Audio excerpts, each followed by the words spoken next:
কাজ করতে, করতে মাঝখানে এসে যদি প্যালেট নাইফটা ভেঙে যায় তখন হচ্ছে কি আর করার। তো স্কেল দিয়ে হচ্ছে কাজটা চালিয়ে নিতে হবে। তো আমি এখানে একটা কেককে ভালোমতো ফিনিশিং করে নিছি। এখন হচ্ছে কালার শেড করার জন্য সাইড দিয়ে পিঙ্ক কালারের একটা শেড নিয়ে আসছি। তো ১ম এ হচ্ছে স্কেল দিয়ে নিতেছিলাম। তো সমানভাবে না হওয়ার কারণে আমি একটা পাইপিং ব্যাগের মধ্যে নিয়ে তারপর হচ্ছে ক্রিমটা পাইপ করে নিলাম। এখন হচ্ছে স্কেল দিয়েই হচ্ছে ক্রিমটা খুব ভালোমতো বসায় নিতেছি কেকের গায়ে। তো এরপর হচ্ছে একটু হালকা কালারের একটা শেড দেব। মানে নিচের কালারের থেকে একটুখানি কম একটা শেড।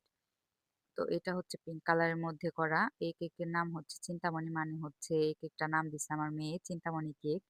তো এখন হচ্ছে আমি সম্পূর্ণভাবে সাইড দিয়ে খুব ভালোমতো ফিনিশিং করে নিতেছি। তো এখানে কিন্তু চাইলে স্ক্র্যাপার দিয়েও আমি করতে পারতাম। কিন্তু আমার কাছে হচ্ছে আ প্যালেট নাইফ দিয়ে করতে ইজি মনে হয়। এজন্য হচ্ছে প্যালেট নাইফের পরিবর্তে মানে স্কেলটাই ব্যবহার করলাম।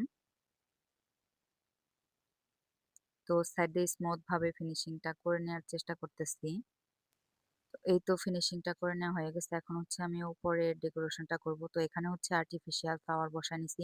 তো ১ম এ হচ্ছে আমি যখন ফ্লাওয়ারটা বসায় নিছিলাম তখন আমার কাছে অনেক বেশি বড় মনে হইছে। এর জন্য হচ্ছে ফ্লাওয়ারের নিচ থেকে কিছুটা পাপড়ি আমি কেটে ফেলে দিয়ে তারপর হচ্ছে একটু সাইজটা ছোট করে নিছি। তারপর উপরে ২ টা পিঙ্ক কালার আর একটা হোয়াইট কালার বসাইছি। আর নিচে হচ্ছে ২ টা বসাইছি।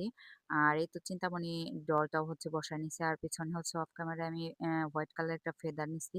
আর এই তো আমার সাথে আমার মেয়েও হচ্ছে সুগার বলগুলো দিয়ে নিতেছে। মানে ছোট বড় মাঝারি সবকিছু মিক্সড করে সুগার বলগুলো দিয়ে নিলাম। এতে করে হচ্ছে কেকের লুকটাই চেঞ্জ হয়ে যায়। তো এটা হচ্ছে আমার কাছে অনেক বেশি ভাল লাগে কেকের মধ্যে সুগার বল দেওয়া। তো এটার কারণে কেকের লুকটা অনেক বেশি পাল্টে যায়। মানে দেখতে অনেক বেশি সুন্দর লাগে। আর এই কেকটা কেমন হইছে অবশ্যই কিন্তু সবাই কমেন্ট করে জানাবেন। তো এই তো নিচে হচ্ছে আমি একটা বার্থডে টপার বসাই কেকের ডেকোরেশন কমপ্লিট করলাম। তো সবাইকে আল্লাহ হাফিজ।